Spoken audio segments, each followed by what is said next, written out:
ভিডিওটি junior homeopathic চিকিৎসক বন্ধুদের দেখানোর জন্য এবং শেখানোর জন্য। আমাদের বিভিন্ন রাজ্যের অনেক আমার পুরনো স্টুডেন্টরা এবং আরও অনেক হোমিওপ্যাথিক চিকিৎসকরা ভিডিওগুলি বাংলায় বলার জন্য খুব অসন্তোষ প্রকাশ করছিলেন এবং তারা কিছুই শিখতে পারছিলেন না। তাই আজকাল আমি ইউটিউবের ভিডিওগুলি ইংরেজিতেই বলছি। কিন্তু এদিকে আবার বাংলাদেশের, বিশেষ করে আমাদের এখানকার এবং বিশেষ করে বাংলাদেশে যারা ইংরেজিতে দুর্বল, তারা রাত দিন হোয়াটসঅ্যাপে, মেসেঞ্জারে এবং ফোন করে জানাচ্ছে, স্যার ভিডিওগুলি বাংলায় একটু বলুন, নাহলে আমাদের পক্ষে খুব অসুবিধা হচ্ছে। কিন্তু এই সহজ ইংরাজি কেন যে বোঝে না অনেকে, এবং বিশেষ করে বাংলাদেশের ছেলেরা ইংরেজিতে এত দুর্বল, যার জন্য আমি ঠিক করেছি যে আলাদা করে ভার্সন করছি, ছোট্ট করে বাংলায় একটু বলছি। এই ভদ্রমহিলাকে বয়স 40 বছর।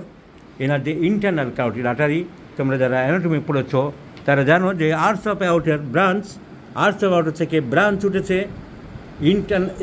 কমন ক্যারোটিড আর্টারি, এবং এই কমন ক্যারোটিড আর্টারি দুটো ভাগ হয়ে গেছে, একটা ব্রেনে চলে গেছে ইন্টারনাল ক্যারোটিড আর্টারি, আর একটা মুখের দিকে সাপ্লাই দিয়েছে চারিদিকে, তার নাম এক্সটার্নাল ক্যারোটিড আর্টারি। এই ইন্টারনাল ক্যারোটিড আর্টারির মধ্যে যদি এরকম পাউচ মতন, বেলুনিং মতন হয়ে যায়, তাকে বলি আমরা অ্যানিউরিজম।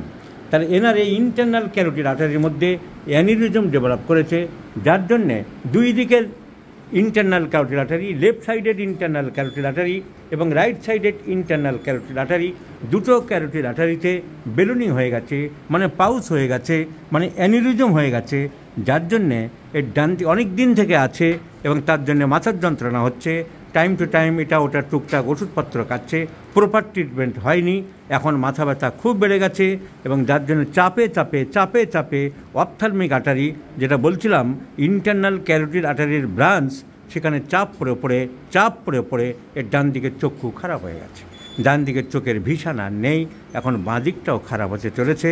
এটা অত্যন্ত প্যাথেটিক কেস। তাহলে এর জন্য আমরা হোমিওপ্যাথিক চিকিৎসা করব।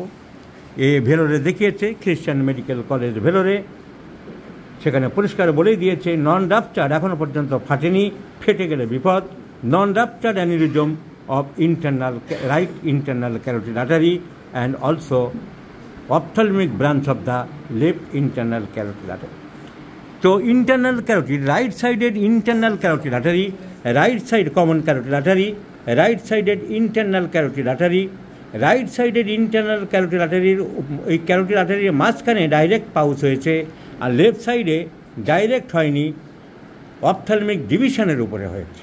তাই বাঁ দিকটা চোখের উপরে ক্ষতিগ্রস্ত হতে চলেছে, এখনও হয়নি, কিন্তু ডান দিকে যে টোটাল মেন জায়গায় ব্লক হয়ে গেছে, পাউচ হয়ে গেছে, সেই জন্যে ডান দিকের ক্ষতিটা বেশি হয়ে গেছে। এখন আমাদের হোমিওপ্যাথিক ট্রিটমেন্ট, সিমটোমেটোলজি যা দেখলাম, পালসিটুলার সিমটম সব আছে।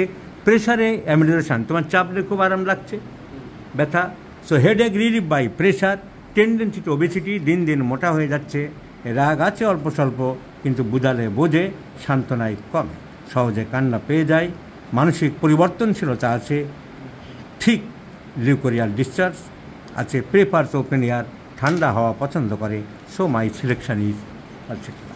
হোমিওপ্যাথিক চিকিৎসা অনেক হয়েছে, পাবনা শহরেও করেছে, বিভিন্ন জায়গায় করেছে।